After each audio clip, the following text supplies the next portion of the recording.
On the Radar with the CBS 17 Storm Team.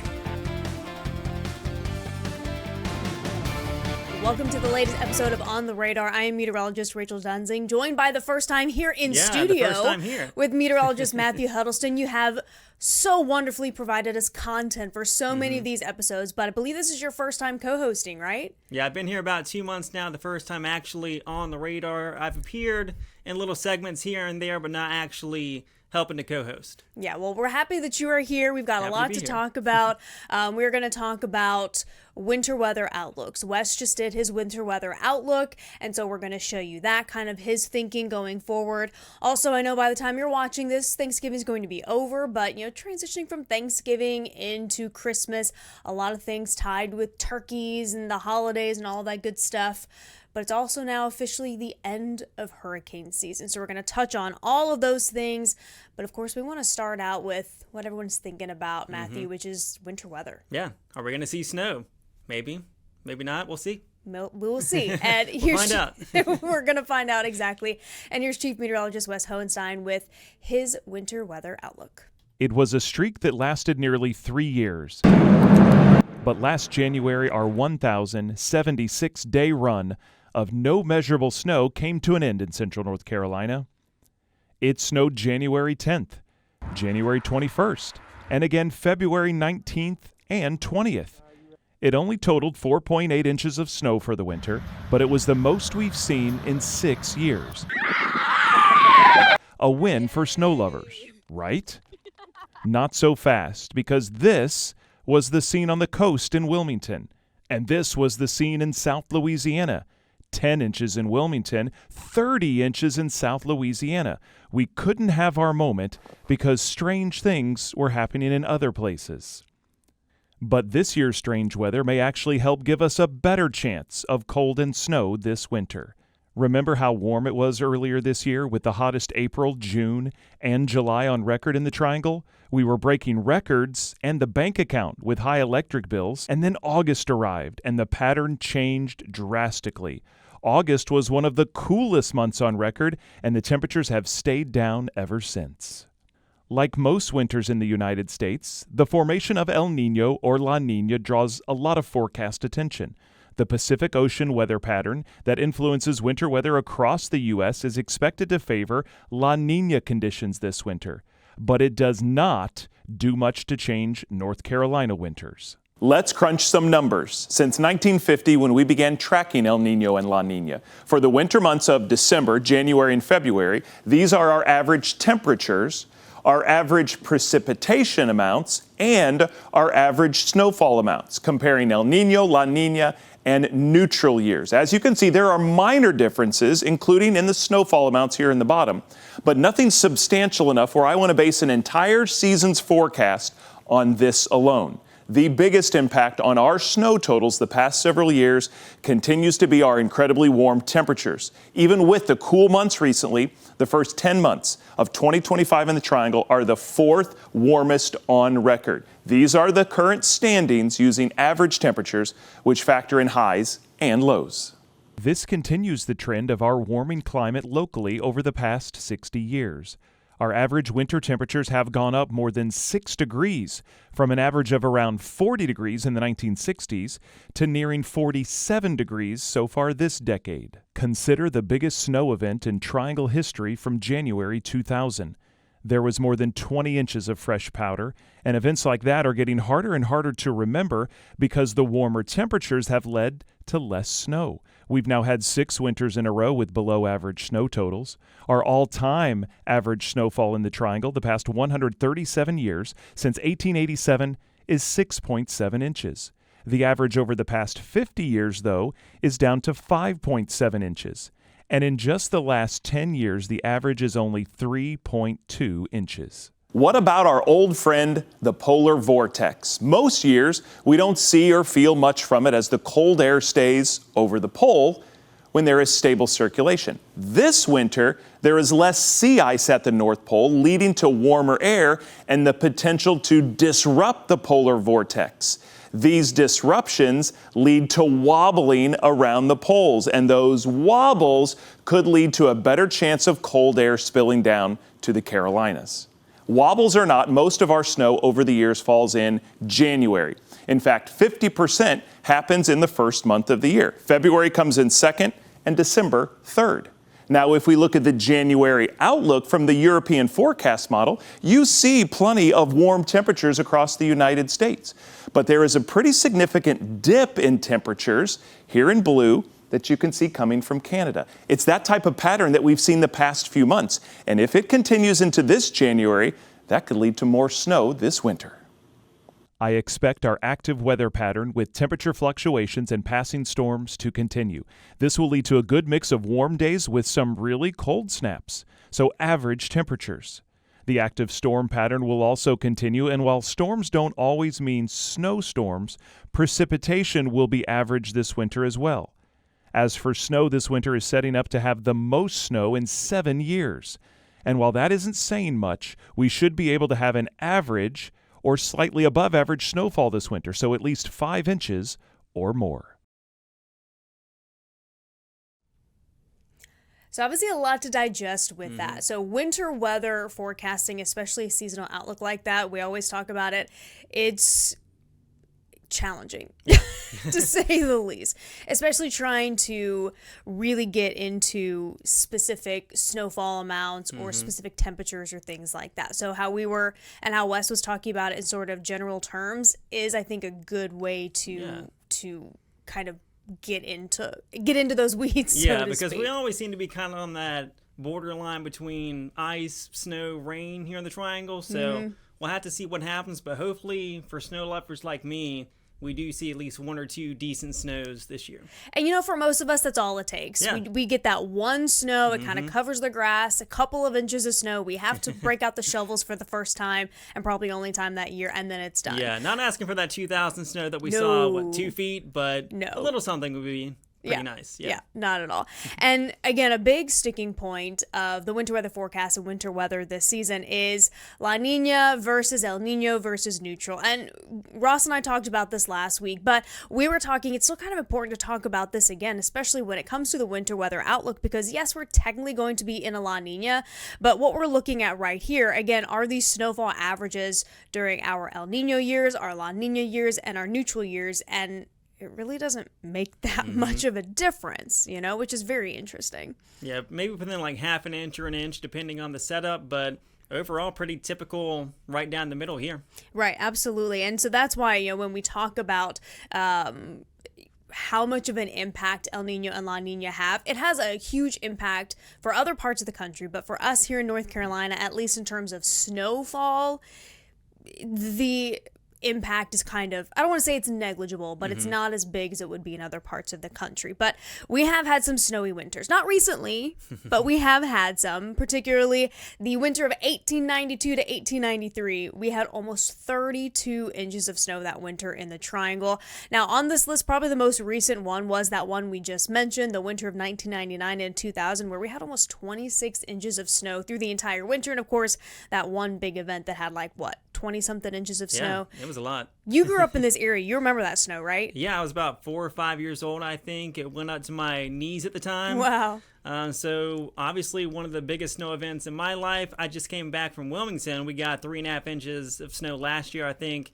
Maybe more down there last year than we saw up here, but we'll see what happens. It might flip this coming winter. And it really is so interesting because, again, as we keep talking about the El Nino and La Nina influences, so that 99-2000 winter where we had 26 inches of snow, that was a La Nina winter, which is technically what we're going to have this winter. But let's look at that second place one where we had 29 inches of snow in 1898 to 1899. That was a neutral, an El Nino, La Nina neutral winter. And then if you look at the 1926 one where we had 26 inches of snow, that was El Nino. So they're all over the place. So it again goes back to these climate patterns are very important to figuring out what to expect for not just winter, but also even as we get into hurricane season. But in terms of snowfall, probably not a huge, as big of a factor for us as are some of the other factors that Wes was talking about, variability in the jet stream and other things coming our way. Yeah, as Wes was saying too, we'll probably see those cold snaps come in from time to time, but it has to line up perfectly with moisture coming in too. Yeah, everything is all about perfect timing. You know, we can get those nor'easters. We had a nor'easter, a month ago? And if we had cold air in place, maybe we would have been talking about snow. If only, says the snow lovers. But because we didn't, it was just a rain event for us. But as we mentioned, we can have some big snow events in the Triangle again. 2000. I feel like that's the one that people talk about the most. Yeah, that's definitely the standout for sure. It is, and it's not just because it's the most recent. You know, it happened only 25 years ago now, because it was a big one. 20 inches is a lot of snow anywhere, but especially in North Carolina. I mean, that's nuts. And look at some of the other dates on this list. You know, 1902, 1948, you know, we weren't around for that. Yeah. We didn't experience that. Now, 2002, do you remember that one? Was that one that... I know we had a lot growing up. Yeah. I'm not sure if I remember that one specifically, but of course, ice storms, snowstorms, it kind of all blends together over the years. That's true. And especially like as a young weather nerd, I'm sure you're just like, oh my gosh, snow. And Something's happening. It's right. Nice. And you get the day off of school, just anything to have that happen. Right. And I'm sure in Johnston County back then, you got a lot of days off of school if you had, 3 inches of snow. Yeah. Well, like you said, around here, it doesn't take a lot. 20 inches, 2 inches. It really kind of shuts the roads down no matter what happens. Yeah. And I know this time of year, everyone wants to think about White Christmas and all of that, but Wes showed this in his winter weather outlook, but we're going to show it to you again because unfortunately for snow weather lovers, most of our snow falls in January. Not around Christmas time, not a white Thanksgiving, January. Right in smack dab in the middle of winter, when by that point we're over it. Maybe your Christmas decorations are down, you're ready for it to warm up, and then it snows. And I think the last time we had snow on Christmas Day was 2010, but that came kind of like towards midnight heading into the 26th, so it kind of counts, kind of does into my mind as far as a white Christmas goes, but that was the last time we actually saw snow falling on the holiday itself. Yeah, and for me, I'm kind of with you there. I feel like if you get a white Christmas, you either have to wake up and there's snow on the ground Christmas morning, or it is falling sometime during the day and you get to enjoy it. That's me personally, but... No, I agree. Yeah. So I know we're kind of talking about White Christmas and all of that. Thanksgiving is now in the past unless you are doing a Thanksgiving weekend, which, hey, you want to drag this out through the weekend, go for it. Keep the food going. Exactly. I mean... Do we need an excuse to eat more don't, food? No. But as we maybe start decorating for the holidays, get more into switching from Thanksgiving into Christmas, you might be putting your Christmas playlist on. But some of those songs weren't actually written about Christmas. Our very good friend, of course, meteorologist Ross Whitley, has a little bit more on some of that. I'm meteorologist Ross Whitley, and even when you thought you were going to get rid of me in the digital studio, you have to hear me talk in the main studio. And we're talking about transitioning from Thanksgiving to Christmas. And along with that, the holly jolly season brings the Christmas songs. But many of those were actually written for this food stuffing holiday. And the first one might surprise you. That's Jingle Bells. It was written way back in the 1800s, rather, and it was written for a Thanksgiving Sunday school program in Savannah, Georgia. There's zero mention of Christmas in Jingle Bells, so it is in fact not a Christmas song, but we have adopted it as a Christmas song nonetheless. How about another one that might surprise you? And of course, that is Home for the Holidays. It has the word holidays in it, right? So it must be a Christmas song. But no, the original lyrics were, I met a man who lives in Tennessee. He was heading to Pennsylvania for some homemade pumpkin pie. And what goes better with Thanksgiving dinner than some dessert that is, of course, that pumpkin pie, unless you are an apple pie fan. But that's more of 4th of July, right? Pumpkin pie is reserved for Thanksgiving. How about Sleigh Ride? Back in 1948, it was not a Christmas song. It was written for a heat wave in the middle of July, and they were just thinking of colder conditions. But thanks to the winter theme, this turned into a Christmas song. So as you are getting in that holly jolly spirit, I'm going to ruin all of these favorites for you, as they are no longer going to be in your Christmas playlist because they are not Christmas songs. And of course, a favorite of everyone, Let It Snow, Let It Snow, Let It Snow. And this might not be a surprise as not being a holly jolly jingle, but rather adopted because of, again, the winter themes. It's snowing. There's no mention of holidays whatsoever. This is just purely a winter song, but because jockeys need content, well, guess what? They threw it in the Christmas playlist, and now it is a fan favorite. And, of course, Winter Wonderland, again, might not be that surprising. Written in 1934, another one that's just adopted merely because of the winter season theme. So cold and snow, for whatever reason, we think Christmas with that. But these were mostly written for the food stuffing holiday, of course, that being Thanksgiving. So no matter what you are doing around the dinner table, enjoy. From the main studio, back to you guys in the digital one. But honestly, that just gives vindication for people who listen to Christmas music before Thanksgiving. They're like, see? Yeah. I'm not getting into Christmas music way too early. You can do it year-round, July, listen to some of those songs too, just any point during the year. I guess so. Have you started listening to Christmas music yet? I have periodically, not a ton yet, but I'll probably get full on board once December rolls around. Yeah, I get that. I am that weird person that normally doesn't start listening to it like full on, probably until a week or two before Christmas. Okay. But I also make an effort to listen to it a few days after Christmas because I get so frustrated that all the radio stations and everything just cuts flips off. back. Like at midnight on the 26th, they just stop with the Christmas music. I'm like, but come on, like You gotta stay in that holiday let's just spirit. keep it going, Yeah. right? And I also normally keep my Christmas tree up until after New Year's as well. I always Now, when do you put the tree up? Is that earlier or is that the same? I am typically the day after Thanksgiving, usually like Black Friday or that weekend. Thanksgiving night, if I feel like I have the time or anything like that. But I like to sort of keep the two holidays separate, but I know they start to blend together, and that's fine. Also, I have very hot, unpopular opinions about two particular Christmas songs, and I feel like I might as well just throw it out there. Yeah, let's hear it. How do you feel about Last Christmas and All I Want for Christmas Is You?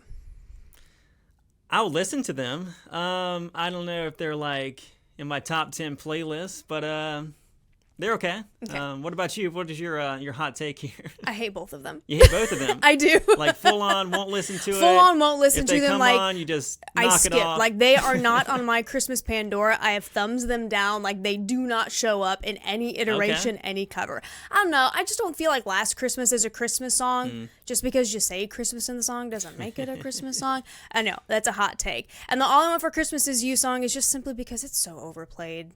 Like like every it's single hour you hear everywhere. it somewhere on the radio during this time of the year. It was great 25 years Yeah, ago I when mean, it it first was- came out. I'm over it now.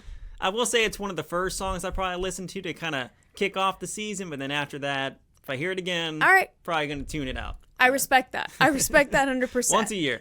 Right? Once, and then we're done. Yep. But we don't want to give up on Thanksgiving just yet. So we actually have some fun facts here in North Carolina when it comes to turkeys. And Matthew, I'm going to let you talk about this one because I know you just got the updated numbers on this. I dove into the 2024 numbers over the weekend. 13 out of the 100 counties in North Carolina actually have more turkeys in them than people.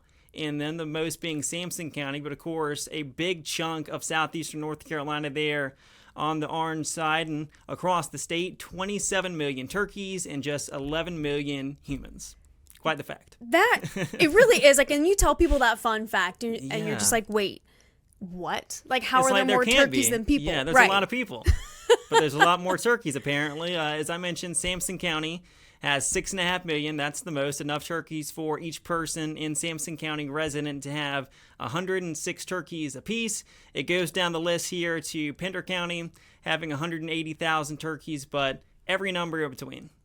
I mean, I know that North Carolina is like the provider of Thanksgiving Yeah. nationwide with the turkeys and the sweet potatoes and all of that, but these are some impressive numbers. Mm-hmm. The turkey farmers around here, they are doing something Yeah, right. they're putting in work. For sure. Alrighty, we do want to take a quick break, but we are going to go back to a little bit of Christmas talk, talking about Christmas trees when we come back. And then, of course, we're going to end with hurricane season. That is all coming up right after the break. On the radar with the CBS 17 Storm Team. Welcome back to On the Radar. Rachel and Matthew here with you. We spent a lot of time talking about winter weather and looking forward to that and what we could expect.